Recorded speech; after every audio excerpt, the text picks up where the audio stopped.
Stars in front of me eyes. Oh. Okay, Hobie. We wouldn't want anyone fainting around here. I'm almost done. Look at this. I mean, look at this painting. I can smell the salt water. Like any well-adjusted adult, every time I find myself at a Kmart to buy a new toasty maker or some South Park boxes, I always have a look at the toy aisle. However, in recent years, I've found myself skipping the Barbie aisle.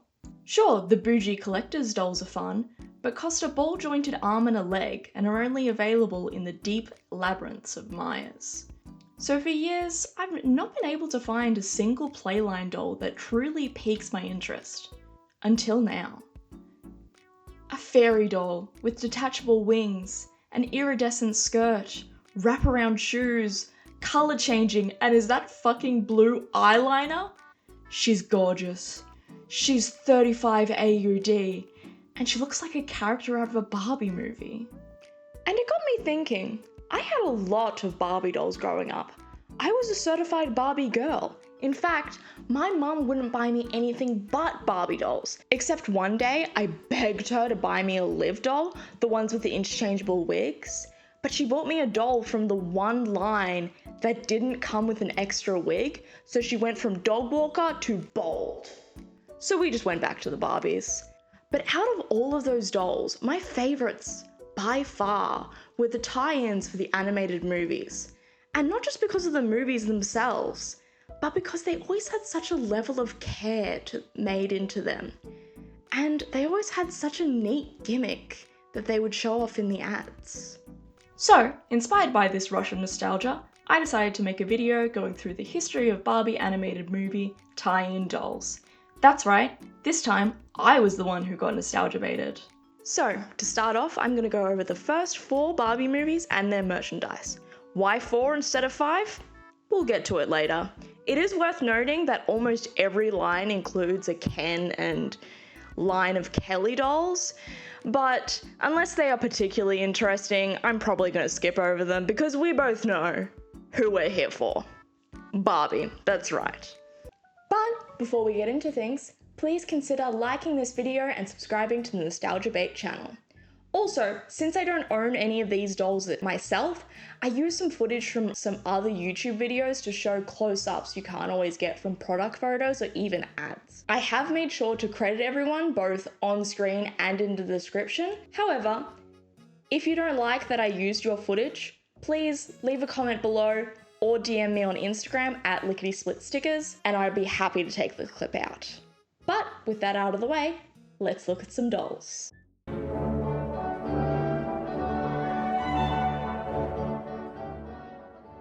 Clara, or as the ad refers to her, Sugar Plum Princess Barbie, sets the bar pretty high with such a breathtaking doll.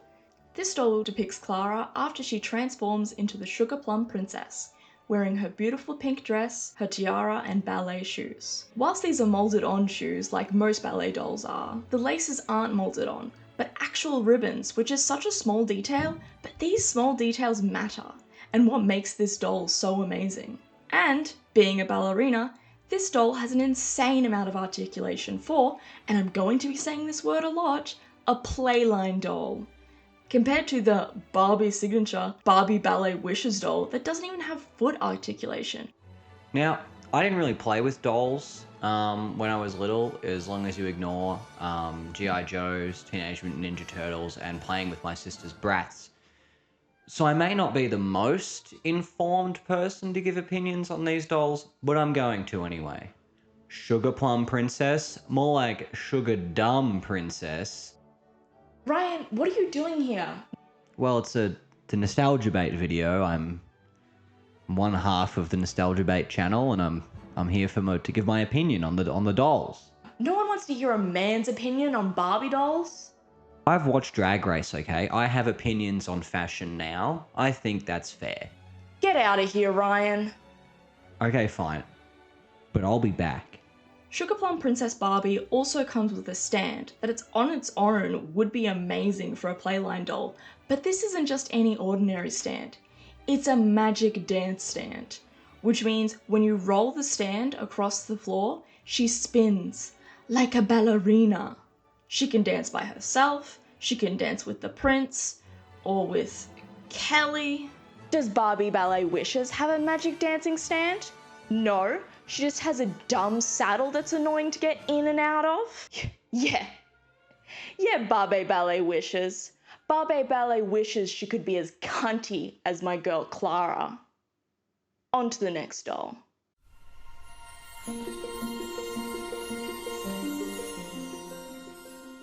Moving on to our next doll, we have Barbie as Rapunzel. Not to be confused with the 20 other Rapunzel dolls Mattel have made before and after the release of this film. Again, we are given another banger. Rapunzel comes out in her gown that she wears to the ball. And whilst it isn't entirely movie accurate, it's still gorgeous, and I personally prefer it over the dress from the movie. I love her white sleeves. They almost have an iridescent quality to them. So whether these changes were just made as creative liberties or design change, because normally the merchandise is made before the movie comes out, it's a gorgeous doll nonetheless. The key gimmick of this doll is Rapunzel's hair. A section of her hair is on a pulley, so when you pull on her hair, it grows. And there is a string on the back of her dress that you can pull to contract the hair back. There are mixed feelings about her hair. A lot of the community wishes that all of her hair was long rather than just one section, which I do kind of agree with, but it's still a really neat gimmick. Also, when you brush her hair with the hairbrush, it plays music. It's very tinny and music box quality, which is quite charming. I had what I thought was a storybook version of this movie, but it turns out it was a golden book published a year before the movie and is much more true to the Grimm brothers version, including the sorceress blinding the prince with a spell. Why wasn't that in the final cut? All we got is a horny ferret instead. Give him to me. Now, you know, on the scale of fairy tales, Rapunzel's not really my favourite, but in the scale of Disney movies, Tangled is one of my favourites. So me personally, I'm comparing the designs that way.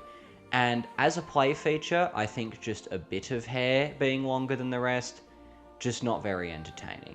You know, if it was a Transformer, perhaps then it would be better. Maybe if the head turned inside out. Maybe it was like those totally transforming turtles, the ones that flip around. Maybe you could have Barbie's head flip around and have short hair and the inside could flip, and then it could be long hair and you could tuck the hair back into the head. I just think the people at Mattel have not been as innovative as they could have been. Ryan, they actually did try that. I can't remember exactly which one, but in a future doll, like this will be probably like part 7 if I continue this series, they actually did a similar thing. I think it was for Princess and the Pop Star, where she had like a wig that switched around for different colors. Well, bookmark this moment, community, because I've been as innovative as Mattel. Look, it's a fine doll, but all I'm imagining as a former and current little brother is those hair extensions. They're disappearing. They're getting gum stuck in them. Those are not staying straight. I think in terms of longevity for the doll, it's just not going to work out. I don't really have any more alternatives beyond flipping the head inside out, but that's just my opinion. You know what? You've actually got a point. I have lost most of the accessories of my Barbie dolls. I had the Barbie as the Island Princess, and it came with a bunch of accessories that I no longer have. I don't even have the peacock feathers anymore. Case in point, okay? Do you think anyone who owns this doll still has all of the hair extensions? No. If you did own this doll and you still have all of the hair, and notably, you had it since you're a child, and you still have all the hair extensions, I will be amazed. If you bought it as an adult collector, obviously you'll keep it safe and secure. But no child is going to maintain all that hair. It becomes Rapunzel to just blonde girl with long hair. Okay, so you are kind of based with your opinions right now, and I'm starting to warm up on you a while, but Ryan, please get out of here. Okay, look, I'm going to go have a think about it, have a think about the flippy head, but I'll be back. On to the next doll.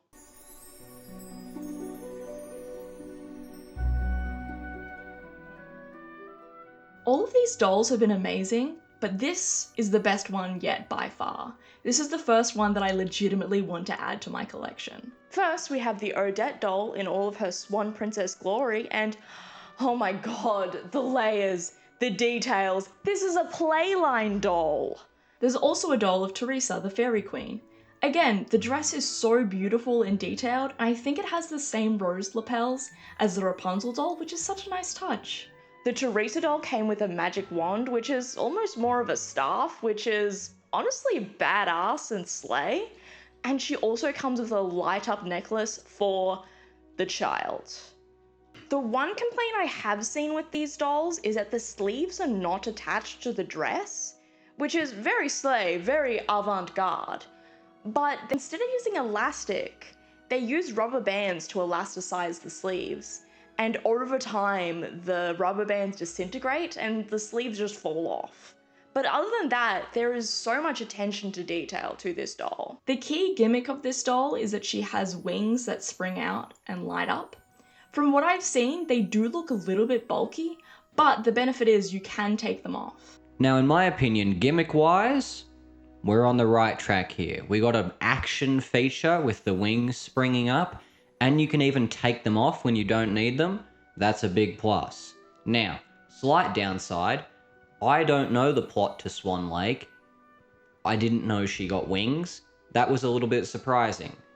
They're also butterfly wings, not like bird wings. So thematically, I'm a bit confused.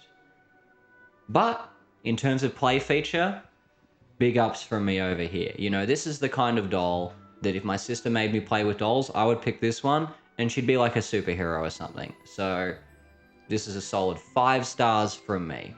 Stars? We're not doing stars. We're not? I'm not even rating these. I'm just talking about them. Where'd you get 5 stars from? Oh. But you know, he is actually right. I probably would give this doll 5 stars. It's definitely my favorite out of the dolls so far, but oh, he's gone. Moving on. Okay, this is actually really hard for me to admit as a certified Kelly hater, but I'll be honest. These Kelly dolls are actually super cute. They are the human forms of the forest elves, and all of their outfits give off a vibe of a children's play or ballet. My fave is Cartilla, the skunk. She's so cute. Unfortunately, I did not have this doll, but I did have the Barbie Swan Lake lunchbox. I don't know why you all gagging. Purse first, purse first. Walk into the room, purse first. Purse first, purse first. Walk into the room, purse first. Ow, purse first, purse first. Listen to the first verse of purse first. Purse first, purse first. Purse first, purse first. Bitch. And also, did you know that Kelsey Grammer was in this movie? Look, this is probably common knowledge, but I grew up with the lunchbox, okay? Not the movie. But Fraser being in this film feels so right.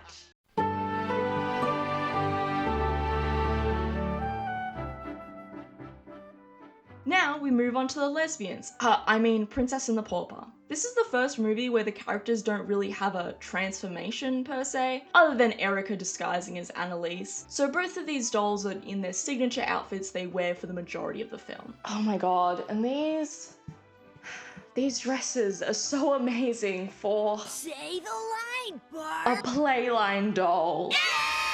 And of course, the gimmicks are gimmicking. They both sing via a button on their stomach.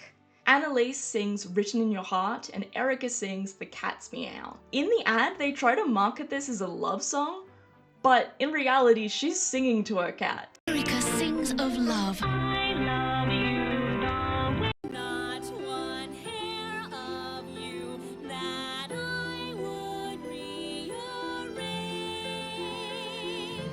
Together, they also sing the iconic song, I Am a Girl Like You.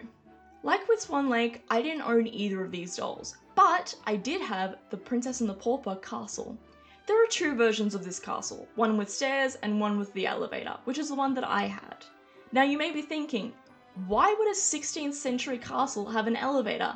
And to that I say, don't worry about it. Having this castle as a kid was funny because I hadn't seen the movie yet, so the accessories that came with it were portraits of Annalise, Erica, and the princes, but I would just stare at these characters like, I don't know who these are. It's like when I was a kid and I had a copy of Shrek 2 on DVD, and before the main menu popped up, it would play a trailer of Shark Tale and it'd go, let's get this party started, and I would just skip it. But then Ben Stiller would come out and do a promo for Madagascar, which hadn't come out yet. So Ben Stiller would come out, he was around all these big crates, and there was like a globe there, and he would come out and introduce the characters and who they were played by.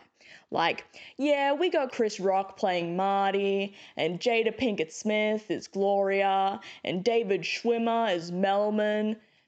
And as a kid, I had no knowledge of actors and who they were, so I have this vague memory as a child of watching this and thinking to myself, am I supposed to know who the fuck these people are? And now, of course, as an adult, I know who actors are.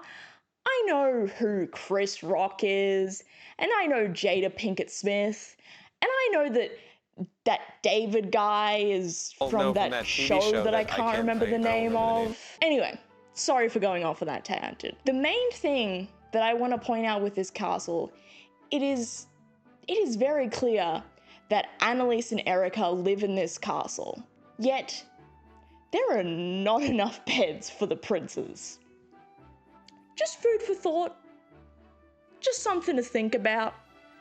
Now for this one, I'm just not seeing the family resemblance. Okay, Ryan, what are you doing? I've told you time and time again, I don't want you here.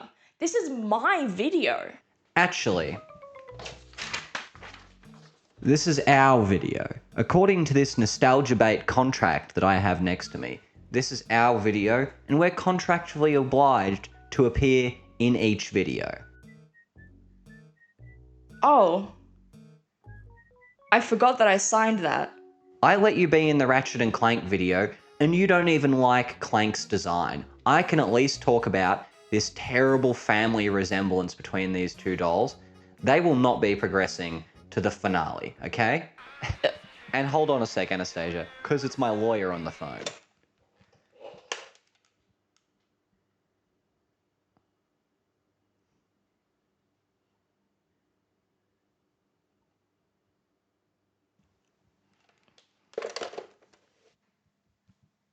Well, what did he say?